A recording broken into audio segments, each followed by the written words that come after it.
Halo, selamat siang. Kembali lagi di channel United Identity, channel untuk fans United yang selalu berpikir logis dan sistematis.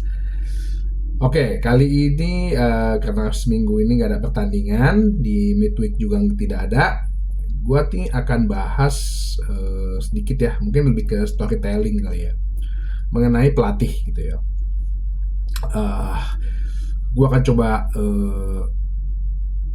bahas secara sistematis dari historical sampai saat ini gitu. Cuman gue tidak akan membahas mengenai pemecatan pelatih karena gue tidak akan pernah mau membahas itu.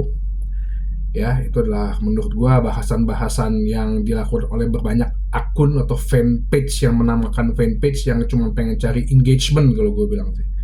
Karena gue selalu berpegang teguh dengan United Identity bahwa kita harus stand, our job now is stand behind the manager. Oke. Okay? Cuman ada satu hal yang sempat agak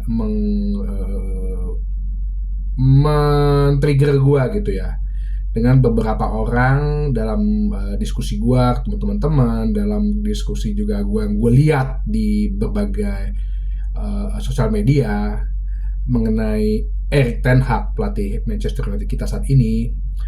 Kenapa sih Ten Hag tidak memainkan bola seperti Ajax gitu ya? Karena salah satu yang menjadi banyak fans United berminat atau ingin dia datang ke Manchester United kan karena saat itu di tahun 2018, 19, 20 ya kalau nggak salah ya, sebelum pandemik itu kan dia datang dengan kekuatan Ajax, pemain mudanya, menyuguhkan permainan yang sangat atraktif gitu, dalam arti ciri khas Belanda banget gitu loh. Nah ini yang mesti ada argumen tapi harus ada sistematisnya nih gitu loh. Pertama mungkin akan gue lihat gini ya, sistem permainan sepak bola Ajax itu kan sebenarnya atau Belanda pada umumnya itu kan adalah possession football ya.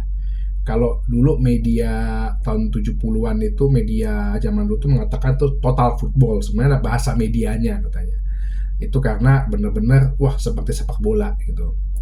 Jadi tahun 70-an itu mereka menggebrak pertama kali lewat Ajax yang juara Champions 3 kali, dan kemudian di Piala Dunia 74 yang dimana bokap gua itu adalah fans Belanda, termasuk nyokap gua gitu. Johan Cruyff waktu itu yang menjadi bintangnya, dan itu tanggal lahirnya sama dengan gua, 25 April.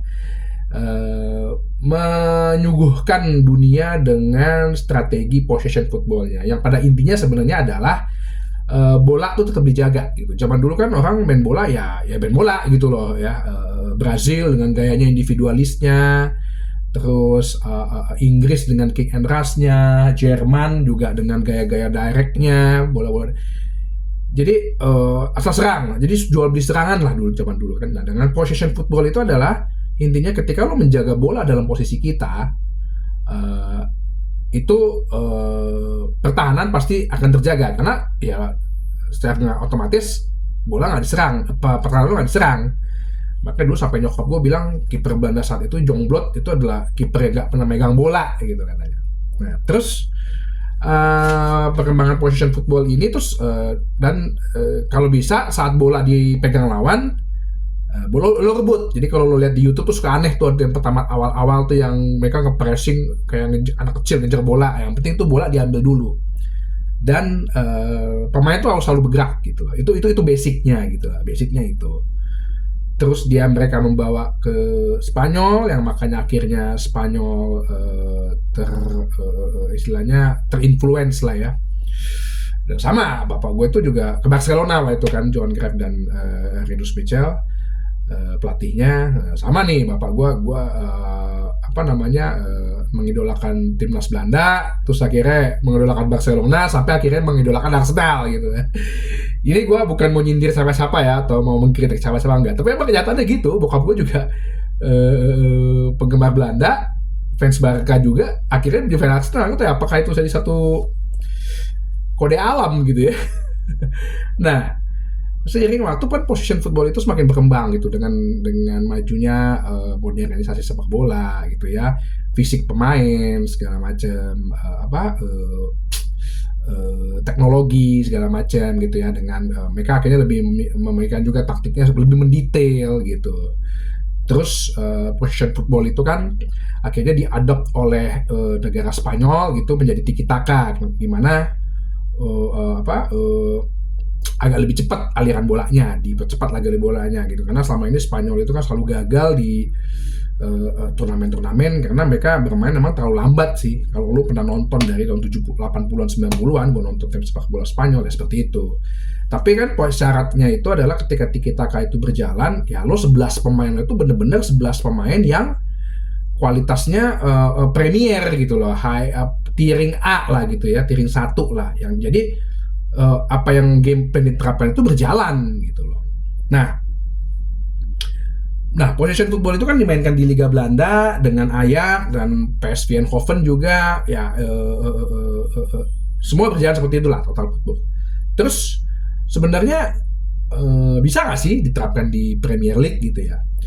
Gue coba lihat dulu secara historical ya, pelatih-pelatih Belanda yang pernah berkarir di Liga Inggris gitu ya. Gue mengawali dengan pertama nih ya, tahun 90-an itu yang gue tahu tuh, gue dari data 442 ya.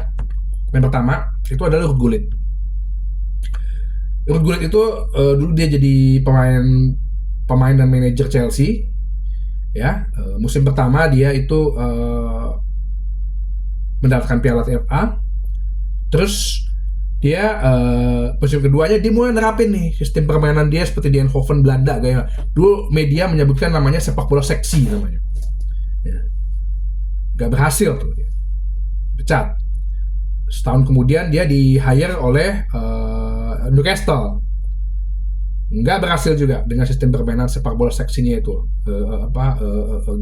gaya permainan Belanda yang dibawa ke Liga Inggris ya. Di sini dibilang win rate-nya cuma 39%, makanya dia dipecat. Terus kemudian ada namanya Martin Jol. Kalau tahun 2000-an dia tahu Martin Jol itu lumayan di Liga Belanda dan dia di hire oleh Tottenham Hotspur. Nah, Inggris ini kan sebenarnya kan awalnya kan adalah budayanya sepak bola kan kick and rush kan. Maka tahun 90 tuh orang tuh nggak begitu menarik melihat permainan sepak bola Inggris karena kayak orang berantem, kejar bola tendang gitu kan. Datanglah tadi pertama Ruud Gullit, tidak berhasil. Kemudian Martin Jol, dia pegang Tottenham, nggak berhasil juga dengan win rate-nya 37%. Habis itu dia 4 tahun kemudian dengan Fulham, nggak berhasil juga. Terus yang ketiga ada Gus Hiddink, dia sebagai pengganti waktu itu zaman kalau nggak salah sih gantiin Felipe Solari. Berapa bulan dia mendapat juara Piala FA tapi tidak diperpanjang oleh Chelsea waktu itu. Karena lo tau sendiri, mungkin dalam diskusinya ya dia akan membawa filosofi sepak bola Belanda yang nggak cocok gitu di Chelsea. Chelsea kan tuh kan dari dulu kan main bolanya direct ya. Terus ada René Molstein itu dulu asistennya Ferguson. Dia sempat menjadi pelatihnya Fulham, menggantikan Martin Jol yang dipecat. Terus itu juga nggak berhasil. Ada Ronald Koeman itu sempat pegang Southampton 2 tahun. Yang gue inget dia itu banyak ambil beberapa pemain Belanda juga ya dari Liga Belanda. Dia kan sebelumnya pegang Feyenoord, dia bawa tuh kayak Gracie Pele, terus dia beberapa lagi tuh kayak Van Dijk juga termasuk. Di Southampton lumayan tapi nggak dapat gelar apa-apa ya, so-so lah, sampai akhirnya dia pindah ke Everton tapi gagal, win rate-nya cuma 45% di sini datanya. Terus yang kemudian ada ya Dick Advocaat dulu. Dick Advocaat juga di situ dia sebagai pelatih yang menggantikan pelatih sebelumnya dipecat, Sunderland. Dia menyelamatkan Sunderland dari degradasi, tapi abis itu kemudian dia berhenti karena nggak berhasil juga gitu loh. Sama nih. Nah, terus yang paling parah ini ada Frank de Boer. Frank de Boer itu disebut sebagai worst coach ya di Premier League karena dia main 4 kali, kalah 4 kali dengan persentase winnya itu 0%. Nah, di Crystal Palace dia waktu itu.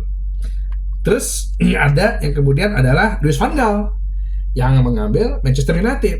Nah, gue ingat waktu itu Louis van Gaal itu adalah hendak membawa filosofinya sepak bola Belanda ke dalam Manchester United. Kalau lo pasti nonton, apa hasilnya? Yes, permainan menjadi membosankan, permainan menjadi lambat gitu ya. Umpan, banyak passing, sampai banyak yang bilang tuh kalau fans United yang ini ya bilangnya yang ngantuk gitu zaman itu. Nah, tapi ini termasuk yang diantara semua pelatih Belanda termasuk yang sukses. Pelatih tersukses Belanda itu adalah Louis van Gaal. Kalau gue bilang bisa 2 tahun tanpa dipecat, punya gelar. Ya dipecat lah akhir kompetisi ya sebenarnya ya. Punya gelar Piala FA. Oke? Nah, dari sini lu bisa tarik kesimpulan bahwa pelatih-pelatih ini pelatih Belanda ini selama ini yang udah ada ini secara historikal mereka coba membawa filosofi sepak bola Belanda ya ke dalam Premier League. Ya. Dan itu tidak berhasil. Ukuran keberhasilan apa? Ya ukuran keberhasilannya seharusnya adalah menjuarai liga gitu loh. Minimum menjuarai liga dan berkiprah lebih di kancah Eropa, Champions League. Itu ukuran keberhasilan dulu nih, ya setuju dulu nih. Nah, bagaimana dengan saat ini? Karena saat ini Erik ten Hag. Oke.